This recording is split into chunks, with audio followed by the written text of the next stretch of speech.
life's bittersweet. Hey, hey. Welcome to BigLean, a podcast about culture, music, and all things DMV. I am your host, BigLean, and today we have our special phenomenal guest that goes by Summer Khalil. Everybody give her a round of applause. Very special. Good, as you should. So today we're going to be talking about Drop a Life, and we're going to be talking about Sudanese culture, of course, because, I mean, come on, we're both Sudanese. Y'all should know that by now. So, first, before we start and getting, get into the topic, I want you to introduce yourself and kind of give everybody a background to who you are, our connection, and what you do from a day-to-day basis. This is just... All right. So my name is Summer Khalil, as you guys, as Lena introduced me. I work for a nonprofit. So in my regular, day 9 to 5, I am working for an organization that helps workforce development youth be able to get trained up and receive internships and job opportunities. And so basically, the way that I know Lena, How you know me, girls? Tell the people. tell the people, Lena and me go way back. Way back. We are actually family friends, and Lena is like a sister to me. And so, when she, any opportunity that I have to collaborate with this very special person, I always seize the opportunity and make sure that, we're able to collaborate in the way that makes sense. So happy to be here, Lena. Okay, so I'm super excited. All right, so now that, for those who know Summer, that's now you know. So what we're going to start about, first of all, we're going to tell everybody, basically what we do with Drop a Life. That's our first segment. And then we're going to get into the segment about Sudanese culture and stuff, because why not? And y'all can hear it from a millennial Sudanese American point of view. And I'm pretty sure it a lot of people can relate to this, whether you don't have to be a Sudanese American, but, Sudanese / anything, or even just Sudanese. A lot of people are going to... Or just first generation American. First generation anything, really, that's outside of Sudan. Honestly, I feel like this is going to hit the most, and I feel like a lot of the time we don't have the platform to talk about it. So today we're going to talk about it, and again, I always tell people this is an open space. This is a no judgment zone, and it's you feel free to talk. If you judge, this is not the fucking place for you, because it's not why I made Big Talk. Oh. And Brandon, make a bleep over the curse words that I have going on today. I don't mind that at all. But this is a place where, it's true and it's no judgment. And this is why I created Big Talk. I like that. Because it's coming from the heart. And there's a lot of people that are out there that don't have the opportunity to hear people be truthful and honest. Because I know with the Sudanese community, it's very show. And I get it to a certain point, but there's when it comes to first generation, and we're going to get into this, I'm not going to talk too much about it now without asking the questions first, but I know that a lot of people battle that, and they can benefit from this with being open, and I know a lot of people are going to benefit. So let's get into it. First, we'll talk about Drop a Life. Okay. So again, for those who don't know, Summer and I, and Ramaz as well. Shout out Ramaz. Shout out Ramaz.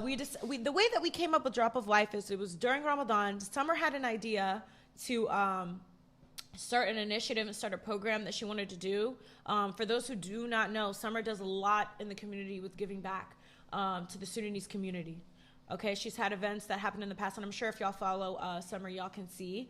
But she's done a lot, especially when the floods were going on. I know Summer did a lot of events with that to raise money and raise awareness. So she's very big on the Sudanese community. And I wanted to do a lot for Ramadan and give back.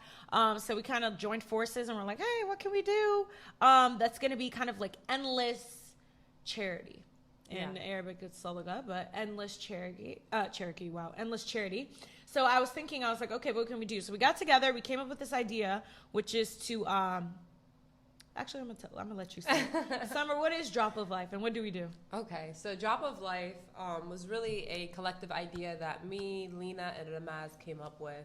As Lena mentioned, we all wanted to be able to put together an idea that everybody can contribute and be able to be a part of, really, as a collective, especially as a diaspora. So so we came up with Drop of Life because we wanted to be able to build water wells in Sudan. And so, having access to clean, safe water is something that we all take for granted and have. Facts.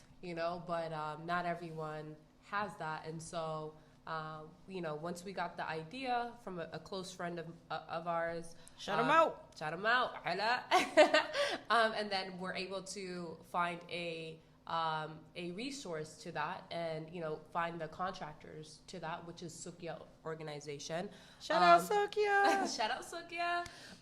We were able to then really start planning the logistics and thinking of some of the more marketing pieces, which are the logo, right? And I'm going to get into that. So give me 1 second. Before we get into the logo, I want to shout out, we did mention Sugia, so I want you guys to understand what Sugia is. Sugia is a big organization that's literally got the verified check in America, Sudan, and Britain.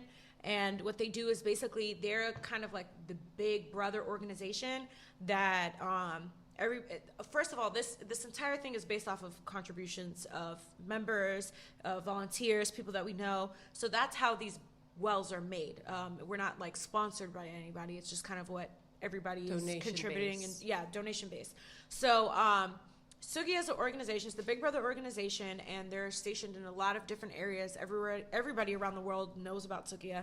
And so what they do is they're the ones that are like drilling these wells, have the contractors that are getting these, getting everything going. And so we're kind of like the little sister for this area.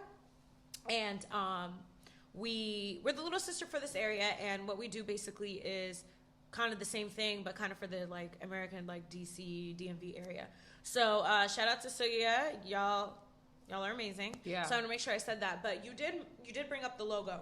So I want everybody. Okay. So my question was, how did you guys come up with the name, and what is the logo about? I can talk about the name. You can talk about the logo. So the way that we came up with the name is because we were like, okay, first of all, we can't be corny. We can't be engaged. We're like, all right, what are they gonna listen to? Right. And so we were sitting down, we were talking about it, and we were talking about water is kind of like the source of everything, life, the source of life, the source of being. Yeah. So we were kind of like, okay, and we know we wanted to like kind of incorporate the little water drop in the yeah, thing. So right. we're like, what are we gonna Drip do drop. with it? Right. We're like, what can we come up with? And so we came up with Drop of Life. Yeah. Shout out to that. Shout out to Drop of Life. Everybody, can I get a round of applause for it? Listen. Yes. Okay. We spent a lot of time. We did. We spent way too much time trying to come up with this shit. Lena is a tough cookie. I know. I was like, I'm not having it. None of my ideas was like idea number one. Lena was just like dismiss. But finally, we agreed on something, right? We did. We agreed on it because I think. But the thing is, it was mutual back and forth. I was giving out ideas. I was like, all right, why did I say that out loud? But because it was corny. Yeah. But I was like, I'm glad that it's brainstorming process. But we did come about it. But Mushi, actually, shout out Mushi. He helped us. Shout out Mushi. Big time with coming up with the logo. He created the logo, and he came up big time with giving us like the history. Because then again, like we said, we're first generation Sudanese, and Mushi had a better insight to what. He was tapped in a little bit more. He was tapped in more than we were. So right. he was kind of giving us a background so we know that we're not just kind of just doing what we do. We're literally bringing in the culture from Sudan and how Absolutely. and taking in like how they feel and their ideas and what we should do. Right. So Mushi played a big part in that. So again, let's talk about Shout the logo. Out Mushi.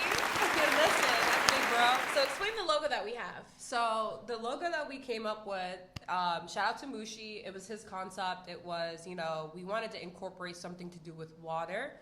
And it was perfect, really, because we found out that there's something called a baobab tree that grows in Sudan, which is essentially what the world knows it to be, of like the tree of life, right? Yeah, it's called the tree of life. Yeah. So it's the tree of life, and it's pretty cool because I remember, like Alex and Annie having like the tree of life on my bracelet and stuff. So like, I think that when you're thinking of the tree of life and understanding that it grows in Sudan, and this tree of life essentially stores water in its trunks for years and years and years, and it's a tree that is thousands of years old too, right? Can grow very, very old, and can preserve water, and so that's really kind of where we got the idea for the logo, is from this tree, because it preserves water in areas that don't have a lot of rainfall Middle and of don't have Sahara. access. Exactly. Mm-hmm. And so we incorporated the tree of life into our logo with the drop of the water. And he made it all look very artistically kind of sound. And I'm gonna get the logo popping up on the screen so y'all see what it'll look like in just a second. Yes. So he was able to really help us. You know, we had an idea, we had a mission, and he was able to really come in, step in, and consult with us on how we wanted to incorporate and really present to the world what we were doing. So again, shout out to Mushi, shout out Drop of Life. Because water is the foundation of life, and so we're able to kind of represent that in the logo itself, and it speaks volumes within the logo. So that's perfect. So I'm glad you said that, because I want, like, a lot of people are probably thinking, like, okay, I know we talked about water, the drop of life, but like, what is our goal as Drop of Life? Like, what is our goal to do with this? So I think when you're thinking of Drop of Life, right? You're thinking of Drop of Life. You're thinking of resources, because the baobab tree not only stored water, but it can store a lot of things. And so it's a resource to the communities and to the villages that it is growing in. Not everybody gets a baobab tree, so we want to be the baobab tree for the communities. say that again. Right, exactly. Right. So we essentially want to be a resource for our communities and villages in Sudan that might not have a baobab tree, right? Or that might not have the resources of water to be able to get the, basically to get water. Yeah, and we want to start with water, and I think that was our like motto, like our slogan is start with water, because we want to do so much more, but we have to start with the foundational principle and foundational resource, which is water. And so I think that once we start with water, we can start to grow into other avenues as a diaspora and put together and organize in different ways to provide different resources, whether that's educational resources, whether that's supplies, whether that's medicine. But the sky is really the limit, and ideally we just really wanted to start with the foundational water.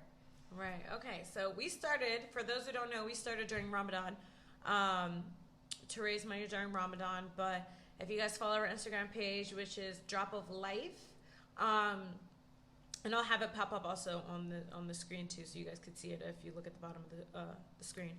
But we just posted that with the well, they just started drilling the well. Wow. So the well money that we raised, we finally started drilling, which is great because it does take some time. So overall, that's where we are with the process right now with drilling the well. It's going to take time. They got to drill the well. They got to see how far they got to, drill, which will determine basically what type of well that they get. Yeah. But we raised how much, Summer? We have raised, thank you to everyone who's donated. We have raised $8,500. So thank you to all of those who have donated and supported the cause. We definitely, we started with what, $5,000 goal? It was actually our first goal, low key, was $2,500. Then we moved it to $5,000. Because at first we were like, man, we're gonna try our best. We're gonna see what we can get, and we made $3,000 in 24 hours. Shout out to everybody. The thing is, we did this. Remember, we did this as like the 10 last 10 days of Ramadan. Yeah. So like, this is not something that was going on for all of Ramadan. Like, this is something that we did it in the middle of the 10 days, so it wasn't even a full 10 days. Yeah, we didn't have the full 10 days. We started it. We said, hey, we're gonna see what we could do with this initiative, and with us coming together, me, Lena, and Ramaz joining forces and to raise money. Because the thing is, it is sadaqah, right? It is like an endless form of charity. Anytime somebody drinks water, whether that's a human, an animal, whoever it is, you are getting that ajr and that AKA good deeds. Good deed. So and you're giving back, right? So we started off with just like the last 10 days. And we all had our different kind of like projections on what we could do.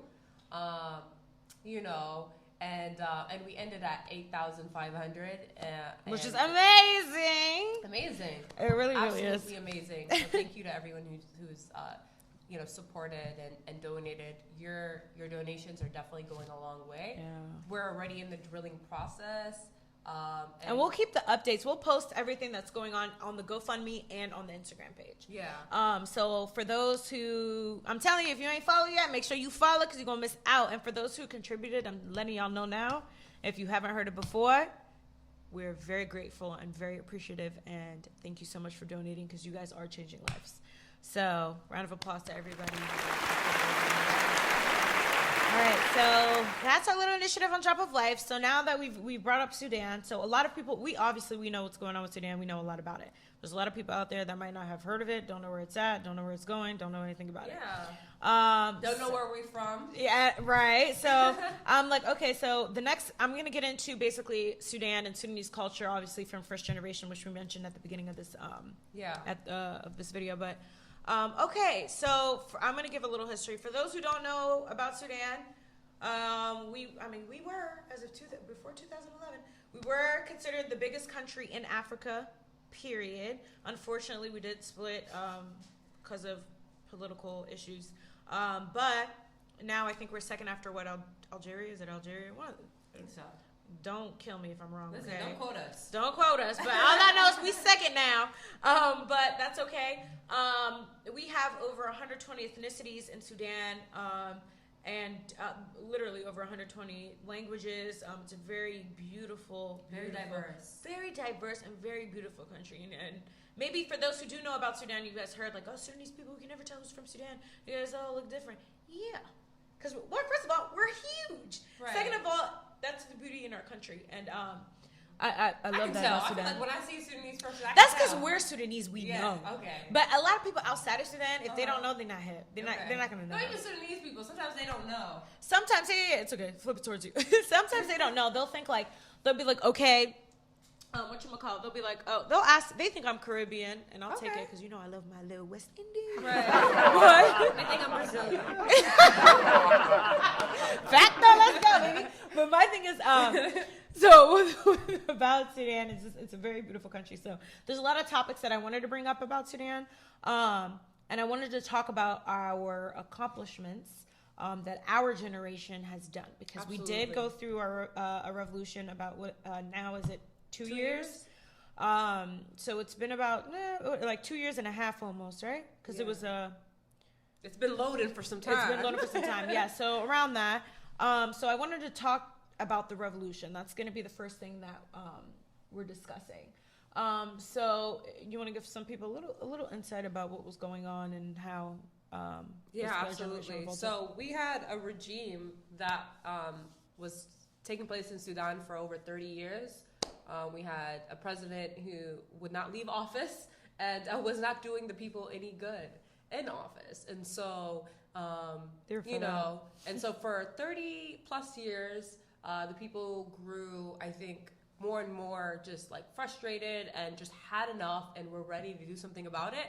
And so my entire life I've heard about this and, had love for my country and wanted to see my country move forward. I know the people are good. I knew that, we had the resources, we had the tools, we had we had everything we needed, but we were just kind of stagnant because of this regime. And so there was actually a revolution, to Lena's point, that took place, and I think was very powerful revolution that happened about 2 years ago, where a lot of the younger generation, right, and a lot of the even older generation, but I think that I know for a fact the Gen Z is not having it. They're not having it. Millennial/Gen Z was not going for it. So I think that, millennial, Gen Z, powered with the baby boomers who've been going through it for the last 30 plus years, came together and just were like, listen, and they enough took to is the enough. streets. Yeah. Enough is enough. They took to the streets. They were protesting. There was a lot of lives that were lost in the process. Yeah. And so a lot of blood that was shed. But we came out victorious. and we, came out on top and were able to overthrow And the president. Yeah. We're not going to give up. Not gonna drop any names, no Right. free publicity. Right, no free publicity, but it's something that they've worked very hard to get, and there's still, of course, a lot of ways to go. But the fact that after 30 years, and this is one thing that I want to say, I think a lot of people like remember their grandmothers just being like, or their grandfathers like, Sudan is such a beautiful place, and it used to be, and we're like, our generation's like, where's that? Right, because we go outside, we're like, right, like the education used to be good, everything used to be good, and it was, and I look, and it's, it breaks my heart sometimes because I look back and I like, I love looking like at like historical things and history and stuff, and I look back, and even when I go back and look at family photos like from the vault, I'm like, hold on, why does this street outside look way worse than it did in the 60s? That doesn't make sense to me. That's not okay. There's no reason for that. Why does the street today look worse so much than what worse? it did? Yeah, I'm like, was this in the 20s? We had pavement back in the day. We don't have it. That's what I'm saying. I was like, is this in the 20s? They're like, no, it's this yesterday. I'm like, okay, cool. It's going backwards, right? It's going backwards. And I think the fact that, and it takes a lot. And again, I want people to understand that, a lot of people have the thing or they have the saying where they're like, why wait 30 years? Like our parents' generation didn't do anything about it. And this is the generation, because I've heard that sometimes. And I'm like, listen, our generation is strong and we're blessed. You know what I'm saying? And because we were able to come into this world and see and compare and be like, this is not the same. Not only that, but from that, I'm like, at the same time with the parents, people gotta be open-minded and lenient with their parents, because they also came from a point that they were living in it. They were young and they're experiencing that it was cool firsthand. But as they get older, they see things getting worse. But when you're in the thick of it, you don't see. You don't, it doesn't click. You're not seeing the long term. Exactly, until somebody comes and shakes it up, and that's what their kids were doing. So also at the same time, you guys, I need everybody to be easy and open-minded with other generations as well, because I know our generation can sometimes be like, we're so quick to and it's cancel culture. Exactly, we're so quick to like jump in and say something, but at the same time, y'all, maybe down the road, maybe the next generation is gonna say the same shit about us. Exactly. About things that we're not even thinking about. Listen, right now. We don't know. Exactly. We don't know. So I just wanted to put that out there. But have grace. Yes, literally. But again, we have a lot of things to do. So we wanted to sit here and bring awareness to that, because a lot of the times we don't get the attention or the seat at the table that we need, and when we do, it's always from a strictly like only political point of view. But it's okay to have conversations like this between friends, and because this is the things that this is what we talk about. It's some real shit. Like, I say that. If I say that, like, y'all don't get mad that I'm saying the S word. It's fine. My mama knows I say this, so don't say nothing. But yeah, that's you know what I'm saying. I'm here to say that. So next topic, what I'm going to bring up that we also have. I don't know. I'm going to bring this one first. Women breaking barriers in Sudan, because I want you to talk about, I'm not going to talk too much about it, but the iconic, beautiful kandaka that we have during the Sudanese Revolution that has represented us. Okay. I think you're talking about the young lady named Ala Saleh. Yes. Shout out to Ala Saleh. But I think she represents a lot of strong Sudanese women who have been at the forefront of the revolution, both within Sudan and within, outside in the diaspora, people who are organizing and bringing awareness and in every form and fashion, just driving forward movement for the revolution. Facts. Allah, she was the young lady who was trending. She had her hand out. Let's go, she had sis. That big round earring. We'd love to see it. I think she was standing on top of and she was preaching. And I want y'all to know that this is a big deal, because in Sudanese culture, a lot of women are very kind of timid, and we're kind of like, what's the word? I don't want to say like compressed or like held down, but it's kind of like restricted. And so she came out there full force warrior. Yeah. I think a lot of times Sudanese women are not timid, but when it comes to political movements, we are not necessarily the representers of that. And I think that was really, really key with what went viral, is that it was a woman. And a lot of times it is women who are driving forward, whether it's within Sudan or whether it's within America, no matter where it is, women are usually the people who are driving forward movements, period.